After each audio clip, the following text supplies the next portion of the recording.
গাজা নিয়ে যুদ্ধ চলছে বহুদিন।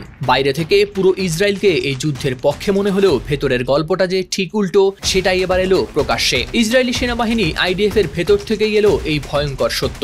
যে সেনারা একদিন দেশের জন্য জীবন দিতেও ছিলেন প্রস্তুত, তারাই এবার বললেন ভিন্ন কথা, যে আর নয় যুদ্ধ, এবার দরকার শান্তির পথ। আর এতেই তারা পড়ে গেলেন বর্বর নেতানিয়াহুর রোষানলে। সাম্প্রতিক সময়ে ইসরায়েলি বিমান বাহিনীর শত শত রিজার্ভ সদস্য স্বাক্ষর করেন একটি খোলা চিঠিতে।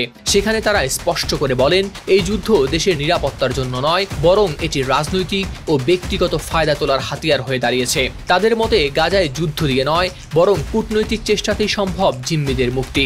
যুক্তরাজ্য ভিত্তিক সংবাদ মাধ্যম মিডল ইস্ট মনিটর জানিয়েছে এই তথ্য।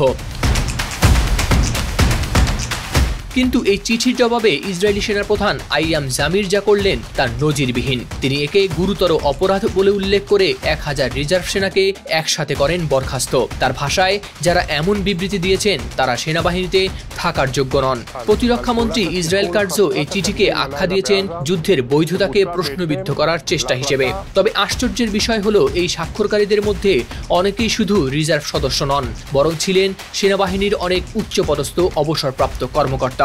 ইসরায়েলি গণমাধ্যমের খবরে বলা হয়, সাবেক সেনাপ্রধান লেফটেন্যান্ট জেনারেল ড্যান হালুৎস, সাবেক বিমান বাহিনী প্রধান মেজর জেনারেল নিমরড শেফার ও বেসামরিক বিমান চলাচল কর্তৃপক্ষের সাবেক প্রধান কর্নেল নেরি ইয়ারকনি সহ রয়েছেন আরও অনেকেই, যারা শুধু যুদ্ধবিরোধিতাই করেননি, বরং সমগ্র ইসরায়েলি নাগরিকদের প্রতি আহ্বান জানিয়েছেন এই যুদ্ধ বন্ধের দাবিতে যেন সরকারের উপর চাপ সৃষ্টি করা হয়।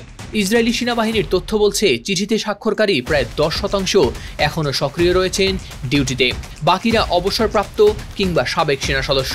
এই ঘটনায় স্পষ্ট, শুধু গাজার আকাশেই নয়, বরং যুদ্ধের কালো ছায়া নেমে এসেছে ইসরায়েলের ভেতরেও। কারণ এই লড়াই এখন আর শুধু শত্রুদের বিরুদ্ধে নয়, বরং বিবেক, আদর্শ ও কর্তৃত্বের মধ্যকার এক ভয়ঙ্কর সংঘর্ষ। হাওলাদার শামীম, RTV।